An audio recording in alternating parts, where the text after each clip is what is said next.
What's up, meta nerds? This video will be a complete breakdown of the Corporate Sector Authority, pulling everything from both Legends and Canon to understand this unique part of the galaxy, and predict some things that we might see as it gets explored more. The first time the CSA was ever mentioned was in 1979 in the novel Han Solo at Star's End, so it's been in the lore since before Empire Strikes Back, and it would really get fleshed out a lot more in the 80s and early 90s, and it always felt like a more grungy, dystopian sci-fi area, not quite like the rest of the Star Wars galaxy, more focused on crime and corruption instead of the feud between the Jedi and Sith.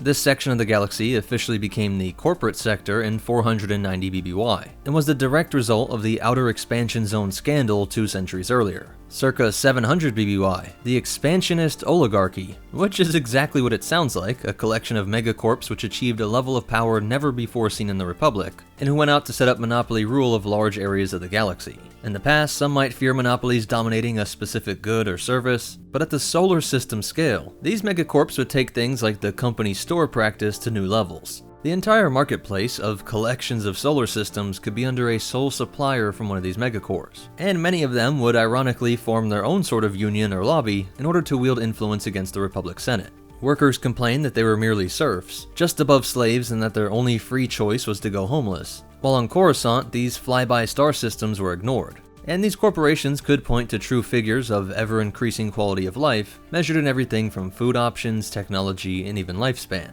as these worlds were mostly primitive or even uninhabitable before the megacorps arrived. When the Republic continued their push to civilize the galaxy, connecting everything with the non-stop construction of hyperlanes, they turned over management of the Outer Expansion Zone to the Expansionist Oligarchy in 719 BBY. Over the next couple decades, however, a dark aspect of space economics and galactic ecology was revealed. If you strip mine an entire world, worked its native population to death, and moved on to do this to an entire solar system, the cold vacuum of space didn't shed a tear. On a single world, the people and countries that shared it would often come to agreements on things since it all affected each other. Reckless abandon on your sector of the world, even if you owned it, would lead to someone coming to put a stop to it eventually. And even if they didn't, this perpetrator would have been killed from the results of their own actions, so it would resolve itself, whether it be nuclear war or environmental disaster. But a lifeless world keeps spinning around its star all the same. You could ravage an entire solar system, and it would still stay in its neat little orbit in the galaxy. And then so when the Expansionist Oligarchy found themselves with even more power, and even farther away from the core, their policies took on a whole new level of reckless abandon.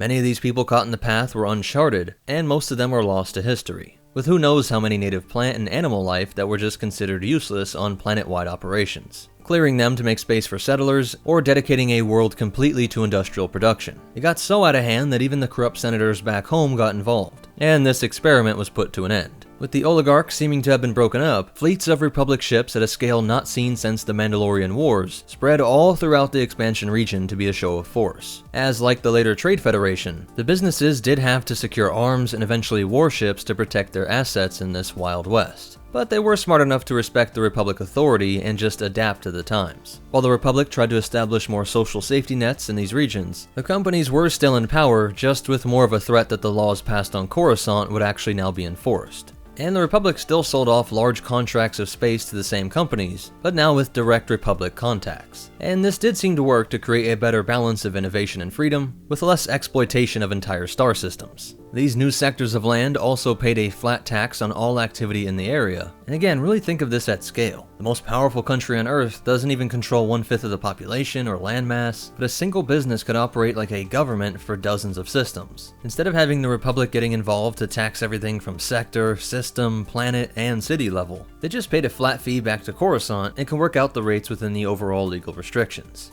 But with this first shot across the bow of oligarchy, these titans secured a piece of the farthest out part of the Outer Rim, and at the very end of the Hydean Way. This super hyper route connected the entire galaxy, and was generally the quickest, easiest, and safest way to travel. The newly formed corporate sector would be a retreat for some of the richest people in the galaxy, and by the time of the Clone Wars it was considered an independent governmental zone, not under Republic control, and so it was similar to Hutt space. Even the Hutts knew that if something outrageously flagrant was done here, if someone kidnapped a senator and brought him into Hutt space, or was committing endless genocide within this sector, this would eventually get public opinion, and the Hutts expected Jedi to pay them a visit. But nobody would conflate that with the Republic being in charge there. In the corporate sector, the Republic credit was not used. No weapons, no comms, no credit.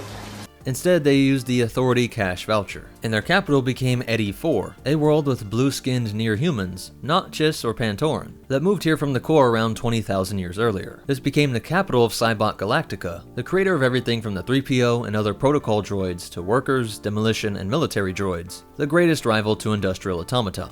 When the Clone Wars broke out, despite being in the CIS-controlled Outer Rim, they were left alone and able to remain neutral, I suspect on the direct order of Darth Sidious, as we will see Palpatine's intentions with this area. Because the heads of these companies did not get involved, after the Empire was formed, they were sold a bunch of the war surplus, everything from arms to at least 6 requisite-class light destroyers, while most of the old CIS companies were nationalized or dissolved with their assets being handed out to loyal companies like Kuat Drive Yards, Sinar Fleet Systems, and TAG Company. It was TAG who became close friends with the new Emperor, and was seen as instrumental in helping to expand the corporate sector authority. This would come to include 30,000 star systems, but still relatively small on the map, and was a concession on Palpatine's part. He knew that the marketplace was the best generator of new products and ideas, so he wanted to allow this zone to operate outside of his control. The Empire had plenty of firepower to take this region whenever it wanted. The only thing that he really worried about was that if the wealthy and powerful in Coruscant turned on him, maybe they could spark a rebellion or pull off an assassination. So there was always a dance with the CSA, and they also had an enormous influx of battle droids after the Clone Wars. Refitted to work on new systems, it still wasn't enough to take on the Empire, but incredibly scary for the CSA citizens. As the old Separatist company, the corporate alliance's assets were taken in, negotiating a 3% tax on the sector's gross product, and another tithe on all materials and ore produced, in exchange for that droid army.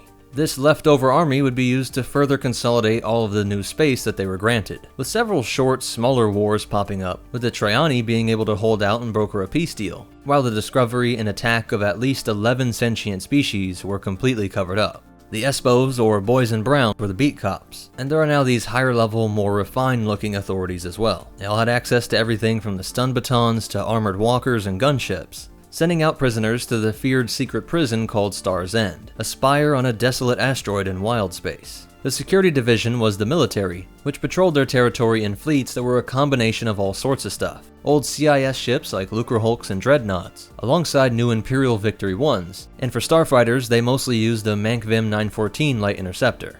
One of the most grievous crimes committed in this sector was sedition, plotting against your government, but as this oppressively corporate CSA org chart shows, your employer was the government, and forming a union was treason. What's funny is that during the humanocentric rule of the Empire, there was far greater alien equality in the CSA, an appeal that drew millions to this far-off sector, but they quickly realized that they traded out speciesism for classism. Citizenship was purchased, and was called shareholder rights, so all lower class and even most of the middle class laborers could work their entire life without officially being citizens. While the CSA would also buy slaves from abroad, enslave new populations they discovered within their borders, though most saw no major difference between the slave conditions and how the most poor non-citizen worker of the CSA lived, only making enough to eat for that day and owning no property. But at least the board meetings were a beautiful multicultural display of the most ruthless elite aliens of all shapes and sizes. There was one incident that did bring the Empire to come in like a blitzkrieg, following the Rebel escape during the Battle of Hoth. Turns out the magnetic pulse warheads used by the Rebel Alliance were sold out of this region, and making sure they set the tone, the Empire did an unprecedented move and took full control of Galactic Electronics Corporation, setting up shop on all of their land within this sector. After Endor, the CSA tried to remain neutral, selling off anything they could to the Imperial Remnant and New Republic. Many in the NR protested any alliance with the CSA, but then they would be conquered by Grand Moff Zing in 7 ABY, though it would only be in his control for a year when he died in 8 ABY. Curiously, the Yuuzhan Vong would not invade them, but this is likely just due to them being so far out on the fringes, as the New Republic wanted to unify the entire galaxy and dissolve the ancient oligarchy outpost. From around 20 ABY on, many of the companies were working with contacts from the Imperial Remnant in the unknown regions, growing what would become the First Order, with the express agreement that they would emerge to destroy the New Republic and ensure the protection of this autonomous sector. Enric Pride would rise in the ranks of the First Order and act as a supervisor in the CSA. Though when he was contacted by the Sith Eternal Cultist that was hunting down Rey, this whole dark side stuff was too much, and he cut off his relationship with the Jedi Hunter and warned him that he better stay out of the corporate sector. General Leia would reveal that Senator Ro Kintor was funneling credits from the CSA and First Order, while over on Canto Bight, the police department was given a list of VIPs from this sector that they were to never harass in any way whatsoever. The last we hear from the sector was a reckoning that was 700 years in the making, when in 44 ABY, a full-scale slave revolt erupted on all major cities across this sector, though whether the oligarchs found a way to stay in power is still unclear. Thanks for watching. If you want a lot more of this stuff, here are the sources from the novels and guidebooks. Throughout this series, you'll hear a lot of clips from audiobooks, all brought to us by Audible, the sponsor of this video. Now is a great time to use the 1-month free trial to pick up some of the greatest Star Wars material ever produced. Get your lore fix while you wait for the next episode of Andor or all these other shows coming out soon. And without spoiling anything, you'll see the corporate sector is going to play a big role, an area that's been explored in canon novels Shadow of the Sith, and one of my surprise favorites, Catalyst. This was a Rogue One tie-in that explored all the main characters' fates from before the Clone Wars up into the movie. And since it came out, I've been highly recommending this audiobook, let alone the classics like the X-Wing series and numerous Han Solo adventures that all get involved in varying degrees with this important part of the galaxy. The audiobooks with the excellent narration and ambient sounds really bring you into the story and allow for much more unique experiences and deeper lore than things like shows and movies can provide. Sign up today to receive 1 month free, giving you access to their entire Plus catalog, containing everything from podcasts, fitness, meditation, and sleep aids, on top of their library of thousands of audiobooks from every subject you can think of. If you love it like I do and stay on past the free trial, every month you get 1 credit to put towards any title you want. You can listen on PC or mobile, with great features like bookmarking and note-taking, and all your credits roll over if you don't use them. You keep these credits even if you cancel, and all titles that you pick up are yours to keep forever. I've been a paying customer of Audible for around a decade now, and new members can try Audible for free for 30 days. Visit audible.com/metanerds or text metanerds to 500-500. The best way to help me out is to hit that like button, comment down below, and subscribe if you want to see more. Special thanks to our patrons, but most important of all, remember, the demiurge of the future will take the form of some far-off interplanetary corporation. And the Force will be with you, always.